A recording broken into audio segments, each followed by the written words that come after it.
के प्रश्न। एक दिन की बात है। एक ऊंट और उसका बच्चा बातें कर रहे थे। बातों बातों में ऊंट के बच्चे ने उससे पूछा, पिताजी, बहुत दिनों से कुछ बातें सोच रहा हूँ, क्या मैं आपसे उनके बारे में पूछ सकता हूँ? ऊंट कैमल बोला, हाँ हाँ बेटा, जरूर पूछो बेटा, मुझसे बन पड़ेगा तो मैं जवाब जरूर दूंगा। हम ऊंटों की पीठ पर कुबर क्यों होता है पिताजी? ऊंट के बच्चे ने पूछा। ऊंट बोला, बेटा, हम रेगिस्तान में रहने वाले जीव हैं।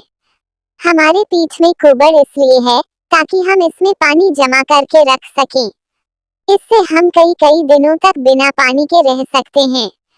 अच्छा, और हमारे पैर इतने लंबे और पंजे गोलाकार क्यों हैं? ऊंट के बच्चे ने दूसरा प्रश्न पूछा। जैसा मैं तुम्हें बता चुका हूँ कि हम रेगिस्तानी जीव हैं। यहाँ की भूमि रेतीली होती है और हमें इस रेतीली भूमि में चलना पड़ता है। लंबे पैर और गोलाकार पंजे के कारण हमें रेत में चलने में सहूलियत होती है।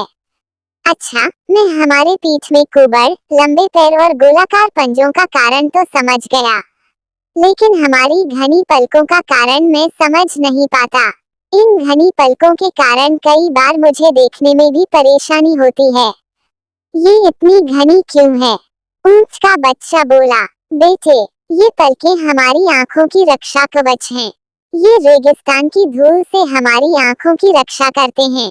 अब मैं समझ गया कि हमारी ऊंट में कुबर पानी जमा कर रखने, लंबे पैर और गोलाकार पंजे रेतीली भूमि पर आसानी से चलने और घनी पलकें धूल से आंखों की रक्षा करने के लिए है। ऐसे में हमें तो रेगिस्तान में होना चाहिए ना पिताजी? फिर हम लोग इस चिड़ियाघर ज़ू में क्या कर रहे हैं? सीख। प्राप्त ज्ञान, हुनर और प्रतिभा तभी उपयोगी हैं जब आप सही जगह पर हैं, अन्यथा सब व्यर्थ है। कई लोग प्रतिभावान होते हुए भी जीवन में सफल नहीं हो पाते क्योंकि वे सही जगह क्षेत्र पर अपनी प्रतिभा का इस्तेमाल नहीं करते। अपनी प्रतिभा व्यर्थ जाने